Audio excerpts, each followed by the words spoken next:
He's got a little of everyone. Sugar Ray Leonard, Marvin Hagler, and he puts that together to make Manny Pacquiao. He's a very different kind of fighter and a very different kind of human being. Pacquiao's superhuman ability to conquer one division after another without losing speed or power has astounded the world. To achieve this, the Pac-Man's training and conditioning program has become a precise science. He's like a racehorse with blinkers. He concentrates only on one thing, the fight ahead of him. Hailed as the best pound-for-pound fighter of his time, Manny's reputation in boxing history was sealed. But as stardom beckoned, would success change Manny, the humble fighter?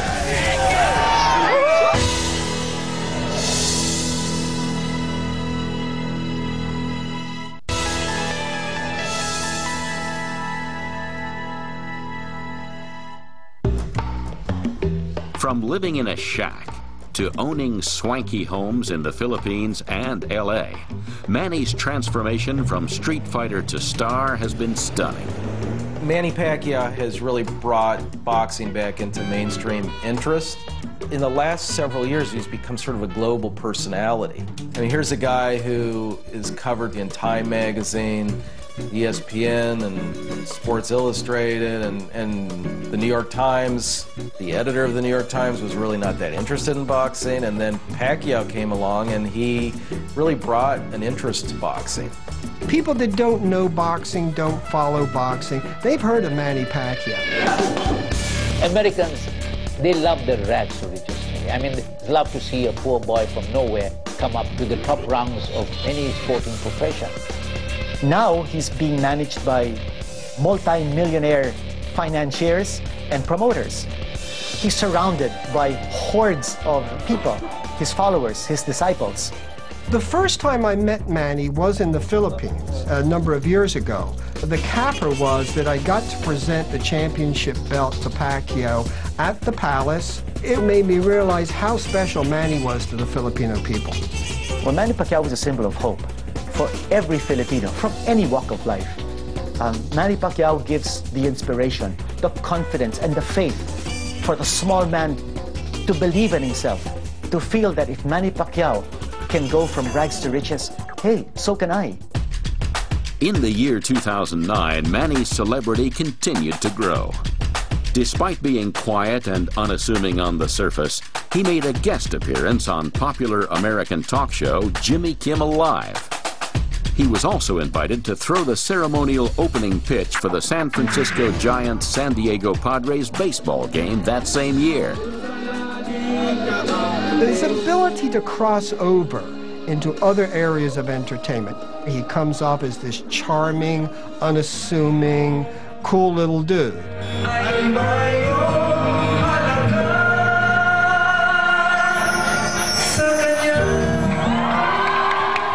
I went to one of his singing shows after a fight in Las Vegas.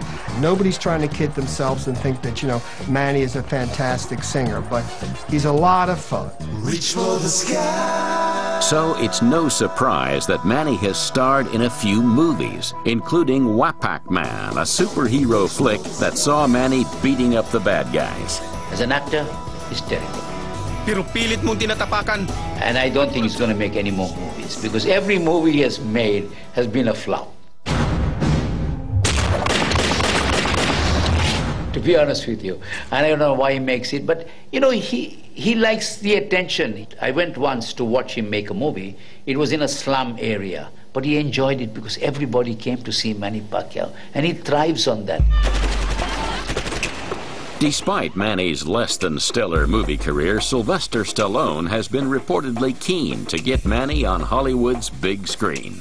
To get to know Manny Pacquiao, you really have to go through a lot of different layers.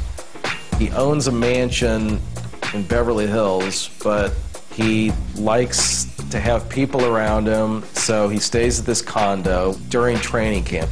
I think the last fight were 14 different guys. It's sort of a frat house atmosphere. At the beginning of training camp, they often go and play poker at the casinos, and they play darts, they sing karaoke. whoever is sort of in favor that day gets to sleep at the foot of his bed, and there are guys sleeping all over the place because there's 14 guys in a condo. I think he kind of has a good time with it. It seems like some of the entourage guys sort of take it seriously. Manny's success has also rubbed off on his friends and family members. Manny's best pal, Boo Boy Fernandez, whom Manny grew up with, is now his trainer. Manny's mother, Dionysia, now lives in her own mansion and has become a TV star in her own right, while wife Jinky now enjoys a status that few could have dreamed of. Si Jinky nagpili lahat ng mga gamit dito. Isa na to. Manny Pacquiao is one of the richest athletes on the illustrious Forbes list. As a young boy, Manny sold bread on the streets just to survive. But today, the Pacquiao empire hires over 200 employees across various enterprises. From cafes and bars to boutiques and basketball teams, and even gas stations, Manny's business ventures range far and wide. For both fans and those close to him, it's gratifying that Manny hasn't succumbed to the trappings of fame and fortune, at least not for now. Si Manny, walang pagbabago sa ugali. Ang kabuhayan lang nagbago, kaya di na mahirap ngayon. When you come from the depths of poverty and reach the level that Manny Pacquiao has in terms of fame and fortune, you tend to get a distorted vision of the world and of your own importance. But thankfully and mercifully, Manny Pacquiao hasn't changed that much despite all of these things. And he's won one world title after another, but he's still the same ordinary guy. And the word you hear always is humble. Filipinos love his humility. During the Mass, during the offering of the prayers, Manny speaks out. Lord, Never have I heard him say, Lord, give me this victory over my opponent. All he asks is that the Lord protect him and his opponent from suffering any serious harm in the ring. And he also says, Lord, I also pray that the people of the Philippines will be happy after this fight. Now, of course, the people of the Philippines won't be happy if he loses. So in a way, he's also asking for divine intervention for a victory. Ako hindi ko naman inisip yun na tinatawag nila kong hero. Basta ang inisip ko is at least nakapagbigay ako ng inspirasyon sa kanila.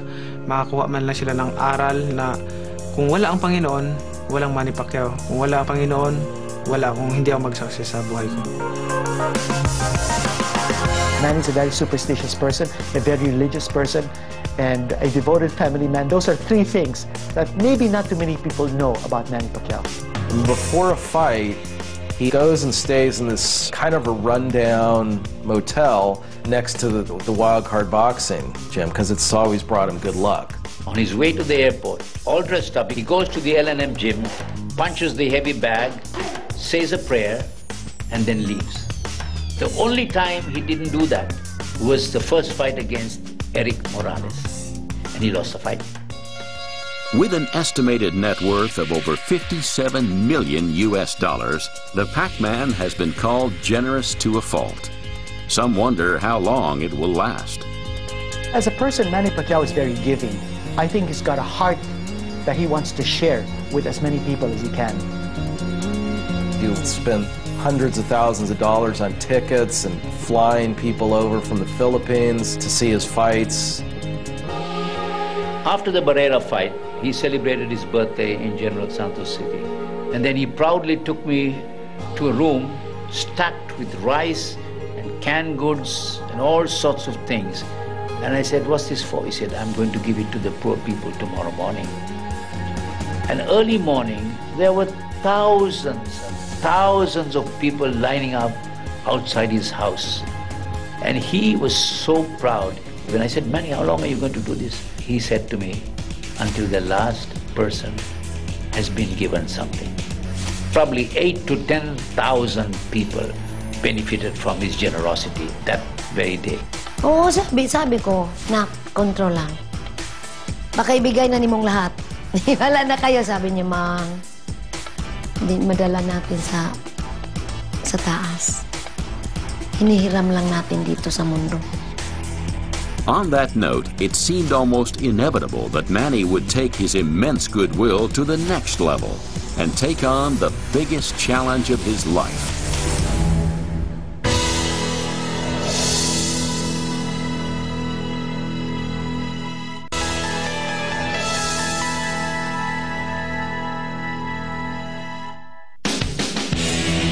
In 2009, Manny Pacquiao added 2 more championships to his belt, destroying Ricky Hatton in just 2 rounds for the light welterweight title and knocking out Puerto Rican champion Miguel Cotto for the welterweight title.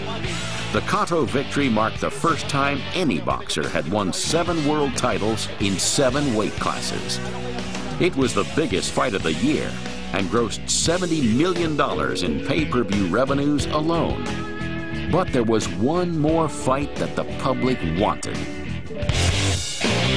The undefeated Floyd Mayweather, a 9-time world champion himself, was regarded as Pacquiao's greatest threat.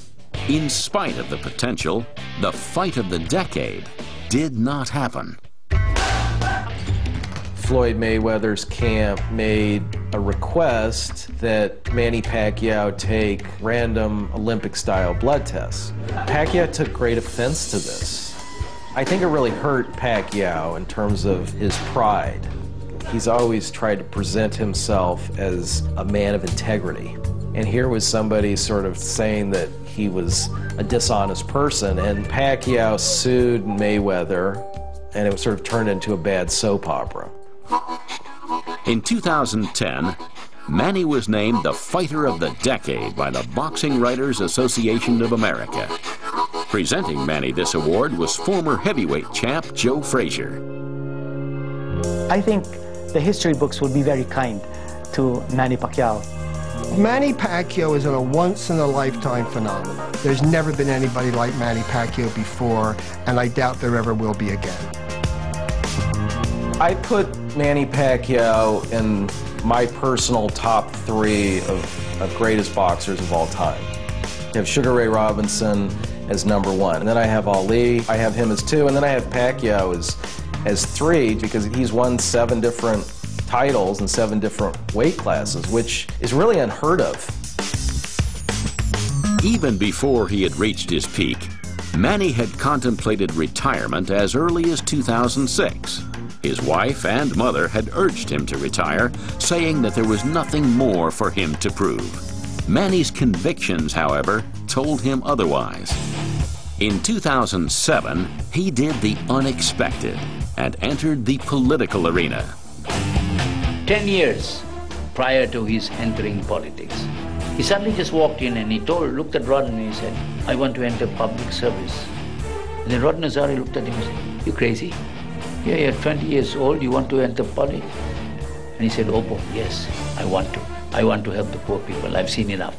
Sobrang takot ko. Sabi ko, kung natakot ako sa boxing mo, lalo na sa politiko, marumi talaga ang politiko na. Parang napuyat din ako sa kakaisip sa'yo. Sa akin, pangarap ko is makatulong din kasi sa amin maraming mga mahirap at hindi ko matitiis na makita sila na sabi ko kasi nararamdaman ko yung nararamdaman nila na pagiging mahirap, yung hindi makakain ng 3 bisis sa isang araw. Tapos makikita ko ng ganon, sabi ko sana may isang leader o politiko na talagang tutulungan sila ng galing talaga sa puso na tapos pusong magsiservisyo. Despite his best efforts, the Pac-Man failed to knock his opponent out. Up against the incumbent representative in General Santos City, Darlene Antonino Custodio, Manny was decisively beaten. Although the loss was a setback to Manny's political aspirations, it wasn't the end. As he did throughout his boxing career, he kept his hopes and dreams alive. Boxing compared to politics is different. Boxing is a sports. And siguro magkapareho lang is yung ambisyon mo na may pangarap ka na makamit. Ako naman sa politics is gusto kong magserbisyo sa tao na ipakita sa kanila na ang tamang panggobyerno at ipakita sa kanila na yung hindi lahat ng mga politician is masama ang image, masama ang hangarin.